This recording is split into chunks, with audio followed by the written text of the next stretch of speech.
Hello friends, स्वागत है आपका आपके अपने YouTube channel Saraswati English classes में। मैं समीर सिंह लेकर आया हूँ आज आपके लिए क्लास 11 स्नैपशॉट का थर्ड चैप्टर, जिसका नाम है रंगाज मैरिज, रंगा की शादी, रिटन बाय मस्ती वेंकटेश अयंगर।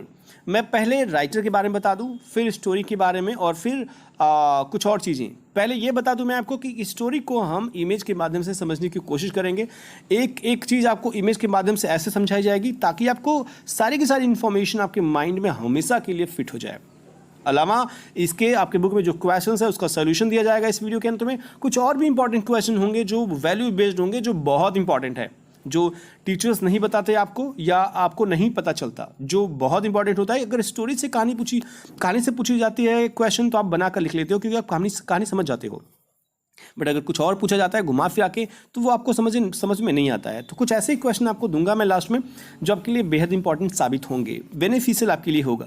तो स्टोरी के वीडियो के अंत तक बने रहिएगा, स्किप मत करिएगा। कहीं से आपको कुछ भी इंफॉर्मेशन लेने की जरूरत नहीं पड़ेगी, कहीं से हेल्प बुक देखने की, कोई मटेरियल देखने की जरूरत नहीं पड़ेगी। इस वीडियो में संपूर्ण जानकारी आपको मिलने वाली है। तो पहले बात करते हैं राइटर के। राइटर का नाम अगर मैं आपको बताऊं तो इनका नाम था MASTHI मास्थी वेंकटेश अयंगर, लेकिन कहीं कहीं इनका नाम मिलता है MASTHI Masthi Venkatesh Iyengar, but English में इनका नाम मिलता है MASTI मस्ती वेंकटेश अयंगर। तो तीन नाम है इन महोदय का। इनके नाम के अलावा इनकी कुछ और भी पहचान है, और वो ये कि ये महोदय जो हैं ये वेल नोन राइटर हैं कन्नड़ के। कन्नड़ भाषा में ये लिखने वाले बहुत जानकार राइटर माने जाते हैं ये। और जो ये लिखा गया रंगाज मैरिज ना, ये भी कन्नड़ में ही लिखा गया है। बाद में इसका ट्रांसलेशन वर्जन इंग्लिश में किया गया इनके द्वारा। 1891 में ये पैदा हुए थे महोदय, और ये उन 4 कन्नड़ राइटर में से एक हैं जिनको ज्ञानपीठ अवार्ड मिला। मैं आपको ज्ञानपीठ अवार्ड के बारे में बता दूं। ज्ञानपीठ की स्पेलिंग होती है GNANPITH, हिंदी में इसको ज्ञान बोलते हैं। ज्ञान स्पेलिंग पता नहीं क्यों ऐसे लिखा जाता है। ये ज्ञानपीठ अवार्ड जो होता है वो भारत में दी जाने वाली हाईएस्ट लिटरेरी ऑनर होता है, यानी कि साहित्य के क्षेत्र में सबसे उच्च मानी जाती है ज्ञानपीठ अवार्ड इंडिया में। जैसे वर्ल्ड में होती है आपकी नोबेल प्राइज, वैसे इंडिया में ज्ञानपीठ अवार्ड। तो इसका मतलब है कि बहुत बड़ी उपलब्धि पाई हुई है हमारे महोदय राइटर महोदय ने, मास्ती वेंकटेश अयंगर ने। शॉर्ट स्टोरी राइटर के जनक माने जाते हैं। एक और इनके बारे में कहा जाता है मास्ती कन्नड़ा आस्ती, कहा जाता है MAASTI मास्ती कन्नड़ा KANNADA कन्नड़ा आस्ती ASTI आस्ती। इसका मतलब होता है कि जो मास्ती महोदय हैं वो कन्नड़ के ट्रीजर हैं। ट्रीजर मतलब खजाना है। ये कन्नड़ भाषा के, कन्नड़ के लोगों के लिए ये एक खजाना के रूप में माने जाते हैं।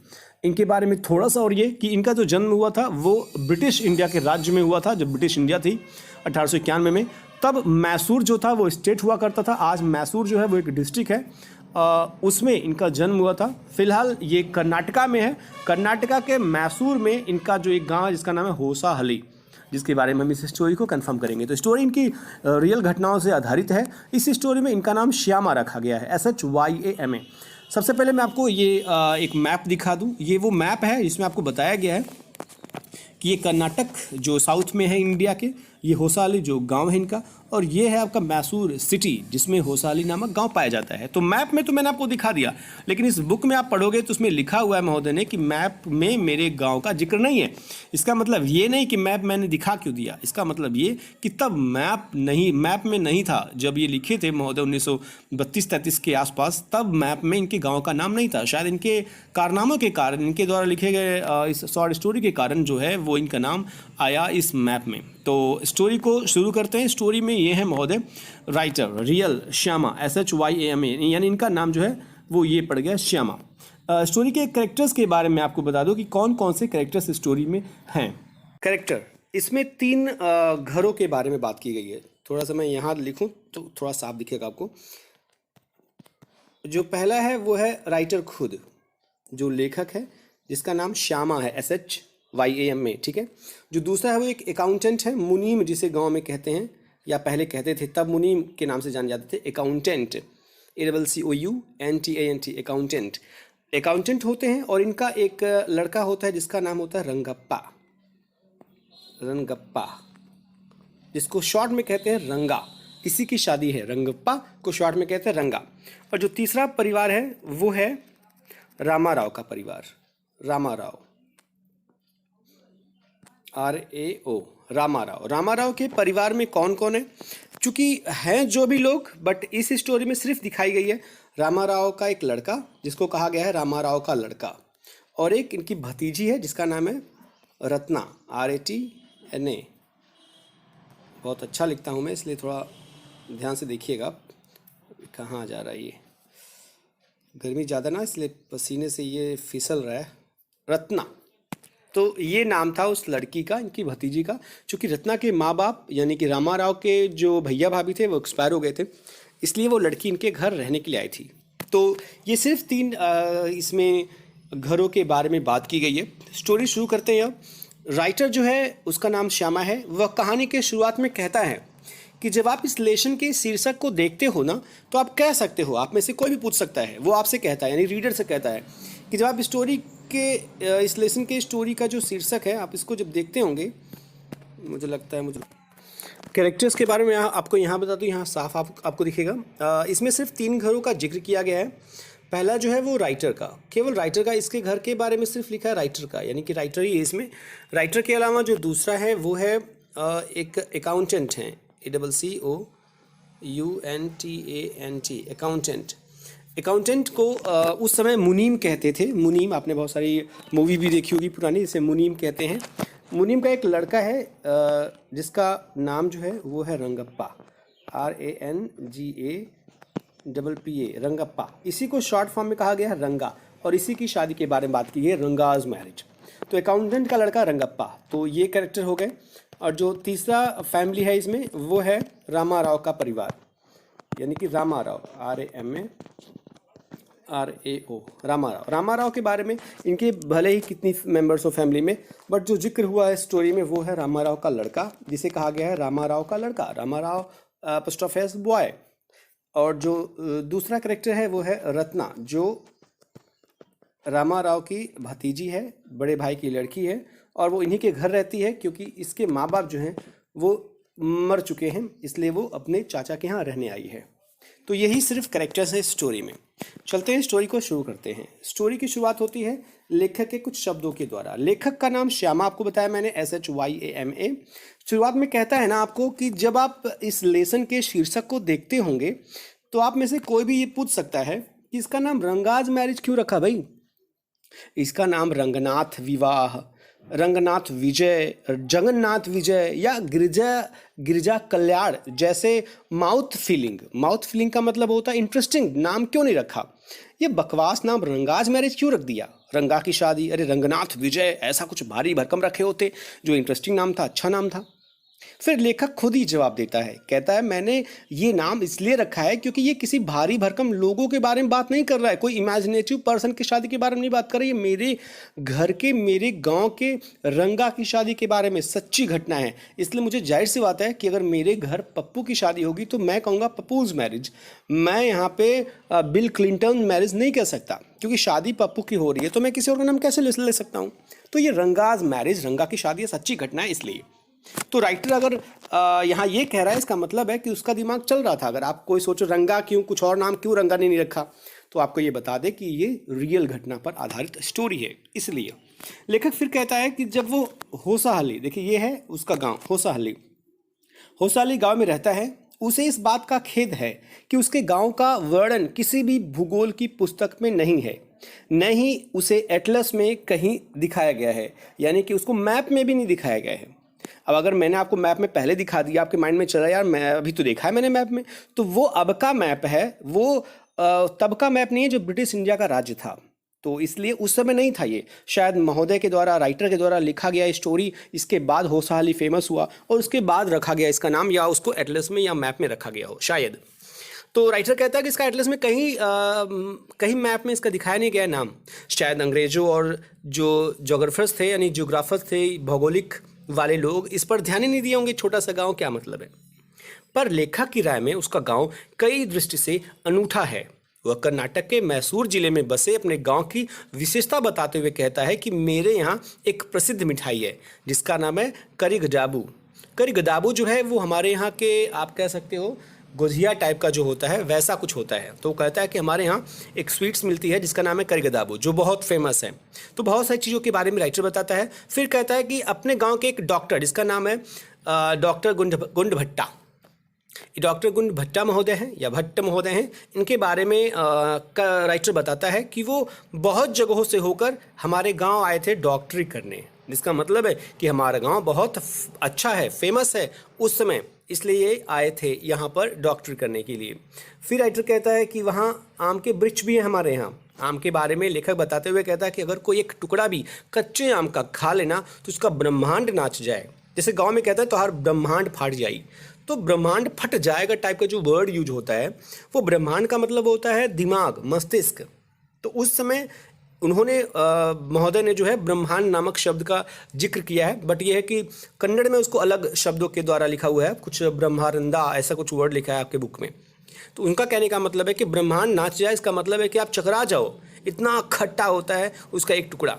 फिर वो अपने गाँव के और चीज़ों के बारे में बताता है राइटर, जैसा कि गाँव की ताल में क्रीपर्स लगे हुए हैं। क्रीपर्स यानी लताएं, लताओं में जो पत्ते हैं उसके बारे में राइटर कहता है कि अगर आप नहाने जाओ तालाबों में ना हमारे यहाँ, तो वहाँ से 2-3 पत्ते तोड़कर लेकर घर आ जाओ। अब आपको खाना किस चीज़ पर रख करके खाना, इसकी चिंता करने की बिल्कुल जरूरत नहीं है, क्योंकि पत्ते इतने बड़े बड़े होते हैं कि आप उस पर खाना रख करके खा सकते हो। जैसे केले का पत्ता होता है या ये पत्ता है, तो राइटर कहता है कि आप बेझिझक इस पर खाना रख कर खा सकते हो। तो चूंकि समय गांव वाला था, उसमें लोग ऐसे पत्तों का इस्तेमाल ही करते थे खाने के लिए। आप सोचोगे थाली क्यों नहीं भाई, तो थाली का उतना क्रेज़ नहीं था उस समय। तो राइटर इसलिए कहता है कि आप जाओ नहाने, वहाँ से 2 पत्ता तोड़ो और ले आओ, खाना आराम से खाओ, कोई चिंता नहीं है। फिर लेखक कहता है, ये लेखक की इमेज है, लेखक का तस्वीर है। लेखक कहता है शायद आप लोग ये सोचे कि मैं शेखी बघार रहा हूँ, पर जब बात मेरे गांव की आती है तो चीज़ें थोड़ी अलग हो जाती हैं। इसलिए मैं सच में गांव के बारे में शेखी नहीं बघार रहा हूँ, ये सच्चाई है मेरे गांव की। उस गांव के बारे में जानकारी पाने का अगर आपको शक है तो आप जानकारी पाने का सर्वोत्तम तरीका है कि आप मेरे घर आ जाइए, मेरे गांव आ जाइए, आपको सब दिख जाएगा। अगर आपको लगेगा नहीं शेखी बघा रहा राइटर, तो ऐसा बिल्कुल राइटर नहीं कर रहा है, ऐसा राइटर खुद कह रहा है। श्यामा अब वह कहानी सुनाता है जो 10 वर्ष पहले घटी थी। उन दिनों अंग्रेजी जानने वाले लोगों की संख्या बहुत कम थी, इसलिए उसके गांव के मुनीम यानी अकाउंटेंट ने अपने बेटे रंगप्पा को, ये रंगप्पा महोदय हैं जिनको अकाउंटेंट, जो उनके गांव का, श्यामा के यानी राइटर के गांव का अकाउंटेंट है, मुनीब है, वो बेंगलोर पढ़ने के लिए भेज देता है कि जाओ बेटा इंग्लिश पढ़ कर के आओ। और उसमें इंग्लिश का बहुत क्रेज़ था क्योंकि अंग्रेजों का शासन था और बहुत कम लोग इंग्लिश जानते थे। इसलिए जब कोई इंग्लिश पढ़ने जाता था तो उसको बहुत साहसी लोग मानते थे कि कोई बंदा जो है वो बहुत साहसिक काम किया है, कि वो इंग्लिश पढ़ने गया है, या वो घर वाला बहुत साहसिक है जिसने अपने बच्चे को इंग्लिश पढ़ाने के लिए भेजा है इतना पैसा खर्च करके। और वो एक समाचार बन गया था 2-4-10 गाँव में उसका बेंगलोर जाना। अंग्रेजी कितना इंपॉर्टेंट होता है ये आपको जिक्र बताता है लेखक कहता है कि मैं एक दिन रामा राव के घर गया था। वहाँ उन लोगों ने यानी रामा राव के घर वालों ने एक औरत से एक बंडल फायरवुड लिया। फायरवुड मतलब जलाने के लिए घर में, चूँकि तब गैस सिलेंडर या कुछ और नहीं था इक्विपमेंट्स, सिर्फ थे वही गांव के चूल्हे जिसमें लकड़ी जला करके लोग खाना बनाते थे। तो इसलिए एक औरत जो थी वो बंडल बेचने गई थी, लकड़ी का गट्ठर, तो उन लोगों ने खरीद लिया, रामाराव के घर वालों ने। जब घर वालों ने पूछा कि कितना इसका पैसा, कितना कीमत है इसका, तो औरत बोली 4 पैसे। तब रामाराव का जो छोटा लड़का था वो बाहर आया और बोला 4 पैसे, आज चेंज नहीं है, कल आना। औरत ना समझ, उसको पता नहीं था कि ये चेंज क्या होता है, उसको लगा ये कुछ और बोल रहा है और वो बड़बड़ा करके वहाँ से चली गई। उसको लगा शायद ये बंदा कुछ और बोल रहा है, तो सब कुछ समझ में आया कल आना, लेकिन ये समझ में नहीं आया ये चेंज क्या होता है। लेखक को भी समझ में नहीं आ रहा था, उसको भी नहीं पता था ये चेंज नामक वर्ड क्या होता है। राइटर खुद यहाँ एक्सेप्ट करता है कि मुझे खुद नहीं पता था ये चेंज क्या होता है। तो मैं तो बाद में जा करके उस लड़के से पूछा कि बेटा ये बताओ ये चेंज क्या होता है, तब लड़के ने जा करके बताया कि ये चेंज का मतलब होता है। लेखक समझ जाता है और लेखक व्यंग्यात्मक रूप में कहता है इंग्लिश चीज़ ही ऐसी होती है, कितनी इंपॉर्टेंट मानी जाती है अब। इसलिए स्वाभाविक रूप से रंगप्पा के 6 माह बाद जब वो 6 मंथ्स के बाद लौटता है गांव में, तो ये एक बड़ी सनसनीखेज घटना बन जाती है। यह समाचार जंगल में आग की तरफ फैल जाती है।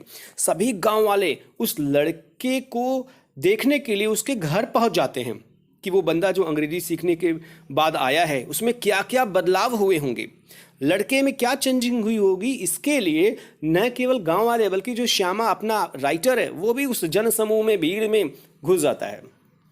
पर सभी लोगों को निराशा होती है। जब सभी लोग पहुंचते हैं, देखते हैं, तो देखते हैं कि वो बंदा तो वैसे ही है, कोई चेंजिंग ही नहीं है। गाँव वालों को लगा कि इंग्लिश सीखने गया है, इंग्लिश सीखने का मतलब है कि पर्सनैलिटी चेंज। जैसे हमारे यहाँ होता है 2 महीने के लिए अगर वो कहीं चले जाते हैं बाहर ना, और फिर गांव में आते हैं तो ऐसी तैसी करते हैं, सब लोगों की लगता है कि विदेश से आया बंदा। और फिर 2 महीने के बाद औकात हाथ में आती है और फिर वही जो पुराना धर्रा होता है गाँव वाली, वही उसी में आ जाते हैं वो। लेकिन यहाँ पर जो है वो इतना अच्छा बंदा था, इतना संस्कारी बंदा था, या यूँ कहें तब संस्कार का बोलबाला था उस समय।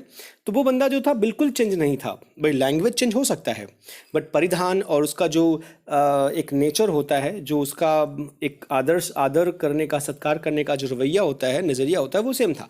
तो लोगों ने जब देखा बाहर से कि बिल्कुल चेंज नहीं हुआ है तो उनमें निराशा हुई कि यार क्या है, तो इसमें कोई परिवर्तन ही नहीं है। अचानक से एक बूढ़ी औरत आई और रंगा के पास आकर के खड़ी हो गई। उसने रंगा के सीने पर हाथ फेरा। उसे ये जानकर खुशी हुई कि चलो अभी बालक जनेऊ पहने हुए है, क्योंकि उसने सुना था कि जब लोग बाहर जाते हैं तो जनेऊ की ऐसी तैसी कर देते हैं। जनेऊ जो है वो रख करके और फिर वो अपना जो भी खाना पीना होता है वो शुरू कर देते हैं। लेकिन वो खुश थी कि चलो कम से कम जनेऊ तो है इसके पास, अभी भी बरकरार है, भले ये बाहर गया था। धीरे धीरे जो भीड़ थी वो छट गई, वहाँ से चली गई।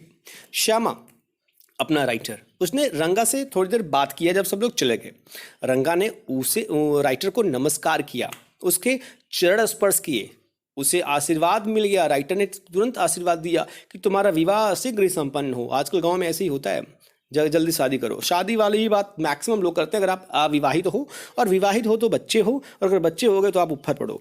तो जो भी है यहाँ पे सीधी सी बात, राइटर ने शादी की बात की, क्योंकि राइटर को लगा कि इतना संस्कारी बच्चा कैसे, बाहर जाने के बाद लोग संस्कार भूल जाते हैं, लेकिन इस बच्चे में इतना संस्कार पैर रख रहा है मेरा, तो इसलिए उसने बोल दिया कि तुम्हारा जल्दी से शादी हो जाए। उसी शाम रंगा जो था वो श्यामा के घर 2 संतरे लेकर के पहुंच जाता है। रंगा 2 संतरे, शायद गाँव में संतरा मिलता ना रहा हो, और या तो फिर वो संतरे जो बेंगलुरु के हों वो ज़्यादा इंपॉर्टेंट रखते हों, तो इसलिए वो 2 संतरे लेकर के श्यामा के घर पहुंच गया। श्यामा को लगा कि ऐसे उदार हृदय वाला व्यक्ति, अगर इसकी शादी जल्दी से हो गई तो ठीक है, वरना लेट हो गया तो कुछ और हो जाएगा। जैसे कि जल्दी का मतलब है कि जैसे कि अगर किसी लड़की को ये जानते हैं जो अच्छी हो, तो चाहते हैं कि ये उसी से शादी कर ले। कहीं ऐसा ना हो कि कुछ साल ऐसे घसीटता रहे और ये अच्छा बंदा जो है राइटर के हाथ से फिसल जाए। तो राइटर जो है वो सोचता है कि जल्दी इसका शादी करवाना चाहिए। उसने कहा कि वह घर बसा ले और समाज की सेवा करे। राइटर ने कहा, रंगप्पा से पूछा, यानी रंगा से पूछा कि तुमने कब विवाह करने का विचार किया है। पर रंगा ने 2 टूक जवाब दिया। रंगा ने 2 टूक जवाब देते हुए कहा, जब तक उसकी पसंद की लड़की नहीं मिलती वह शादी नहीं करेगा। उसके विवाह के बारे में कुछ विचार जो थे वो थोड़े सख्त थे, कठोर थे। उसके अनुसार, यानी रंगप्पा के अनुसार, किसी भी छोटी आयु की अधिपक्व यानी कि इमैच्योर बुद्धि वाली जो लड़की होती है ना, उससे विवाह करना मूर्खता है। और चूंकि आपको पता है कि उस समय बाल विवाह हुआ करते थे, तो रंगप्पा 16 साल का, लड़की 12, 14, 13 साल की ऐसी होगी तो इमैच्योर होगी, और ऐसे इमैच्योर लड़की से शादी करना मतलब पागलपन। ऐसा जो रंगप्पा का विचार है वो अपना विचार कहता है राइटर से। फिर रंगप्पा कहता है, दूसरी बात, व्यक्ति को उसी लड़की से विवाह करना चाहिए जो उसे पसंद हो। वह माता पिता के द्वारा कराए गए शादी से बिल्कुल खुश नहीं, और वो नहीं चाहता कि ऐसी शादी वो करे। कुछ देर बाद रंगा वहाँ से नमस्ते कर प्रणाम करके चला जाता है। श्यामा यानी राइटर अपना उदास हो जाता है। फिर भी उसने ठान लिया कि कुछ भी हो, रंगा के लिए एक लड़की शीघ्र ही खोज लूंगा मैं, इससे शादी करवाऊंगा, चाहे जैसे भी विचार हो इसको मना लूंगा मैं। उसे अपने बुद्धिमानी पर विश्वास था, और उन्हें उसे खोजने के लिए प्रतीक्षा भी नहीं करनी पड़ी, यानी कि लड़की को ढूंढने की आवश्यकता भी नहीं पड़ी। एक कोइंसिडेंस, एक संयोग बैठा ऐसा। रामाराव की भतीजी 11 वर्षीय सुंदर लड़की जो किसी बड़े नगर से गांव में रहने आई थी। क्यों रहने आई थी? क्योंकि मैंने आपको बताया कि माता पिता स्वर्ग सिधार गए थे, इसलिए वह हारमोनियम बजाने तथा मधुर स्वर में गाना गाने में बहुत निपुण थी।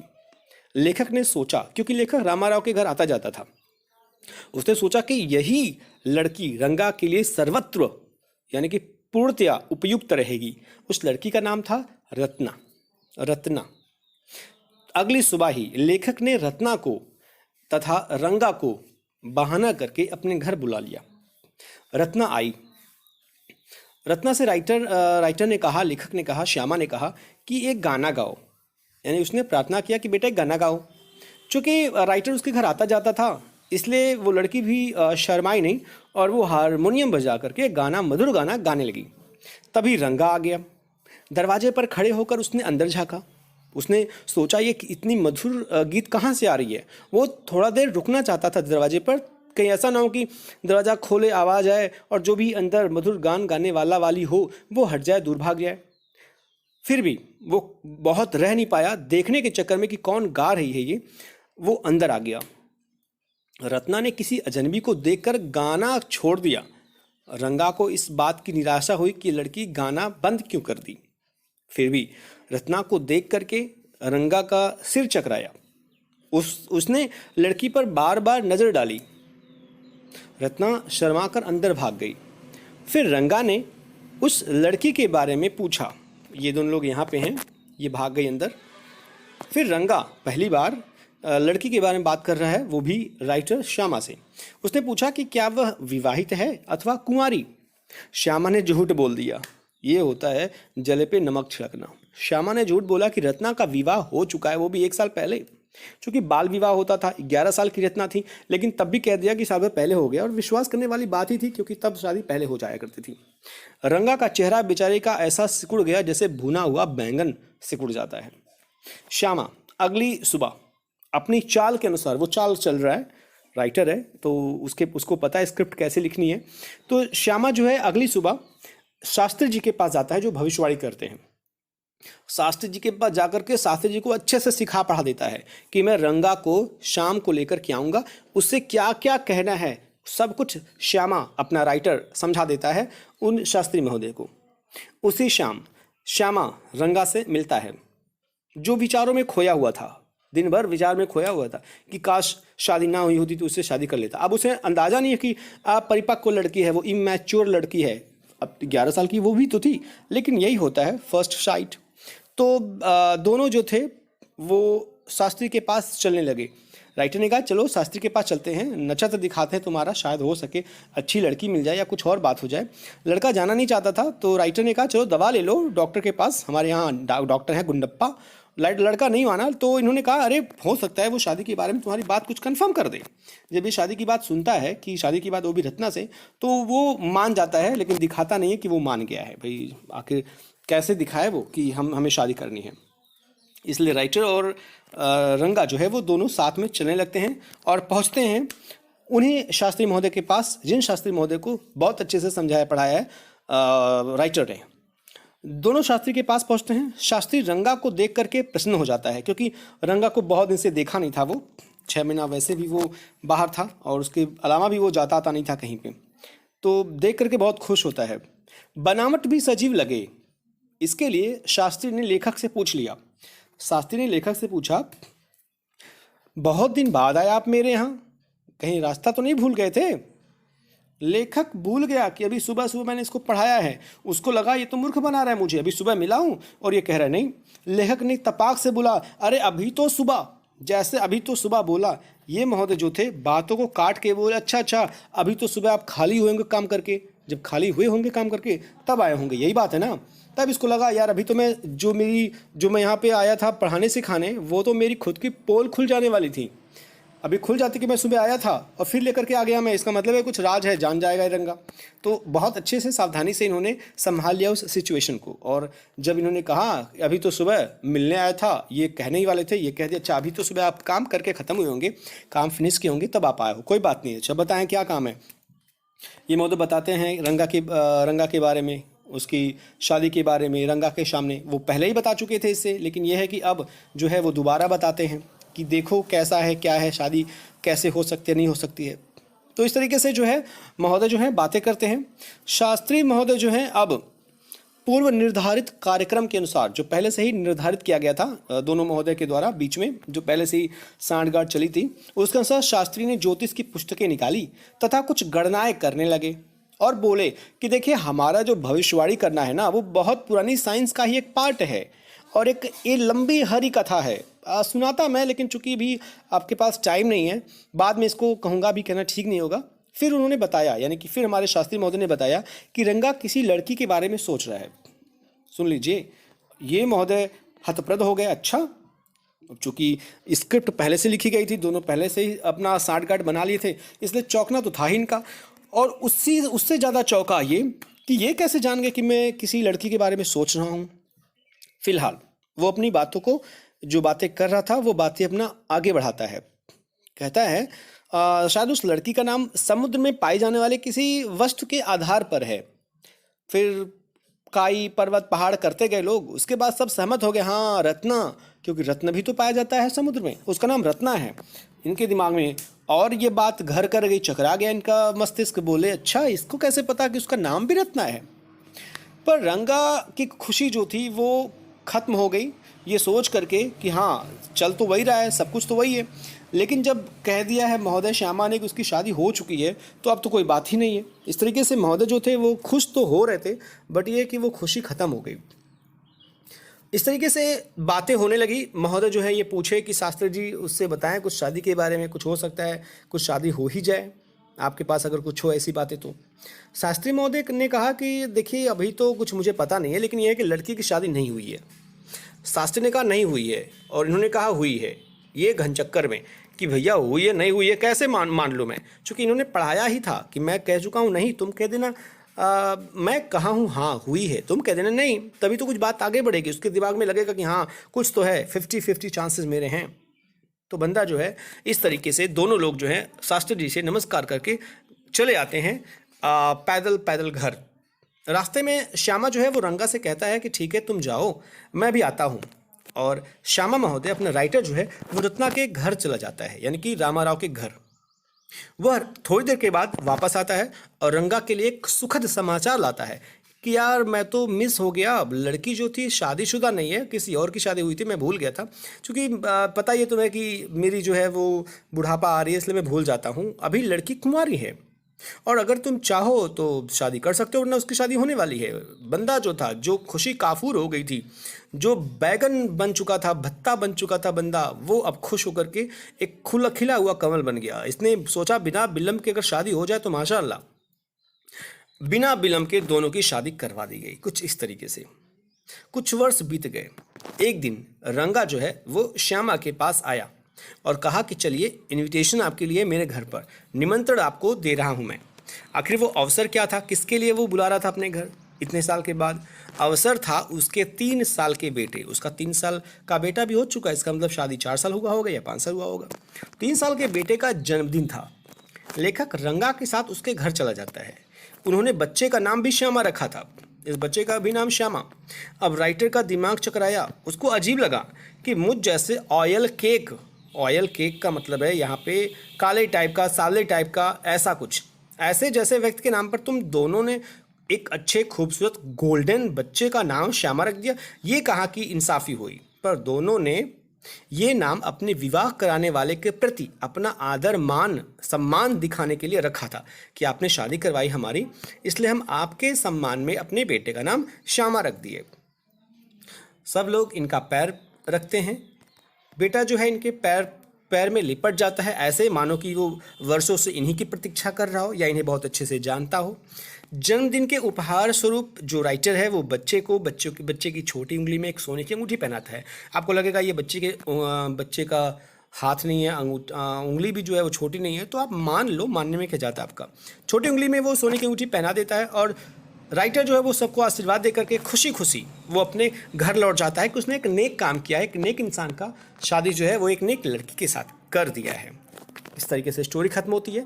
ये है क्वेश्चंस जो सोल्यूशन के रूप में आपके बुक में जो क्वेश्चन है उसका आंसर यहाँ पे है। फर्स्ट क्वेश्चन है, पेज नंबर आपको लिखा है यहाँ पे 24, स्क्रीनशॉट लीजिएगा, आसानी होगी आपको लिखने में। ये सेकंड क्वेश्चन है, ये थर्ड क्वेश्चन, ये फोर्थ क्वेश्चन। इस तरीके से फोर्थ क्वेश्चन खत्म होता है। ये है value based questions and answers of Ranga's marriage, जो इंपॉर्टेंट है।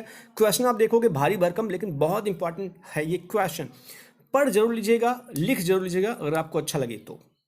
ये सेकंड क्वेश्चन, तो सिर्फ दो क्वेश्चन आपके लिए एक्स्ट्रा है जो आपको लिखना आपके लिए बहुत फायदेमंद होगा। इस तरीके से स्टोरी खत्म होती है, सोल्यूशन खत्म होता है। आशा आपको ये वीडियो पसंद आई होगी। अगर आपको पसंद आई होगी तो लाइक का बटन जरूर प्रेस करिएगा, नहीं आई होगी तब भी कर देना आप। ठीक है, नीचे कमेंट बॉक्स में कमेंट करना अगर कोई सुझाव सलाह या कोई परेशानी होगी तो।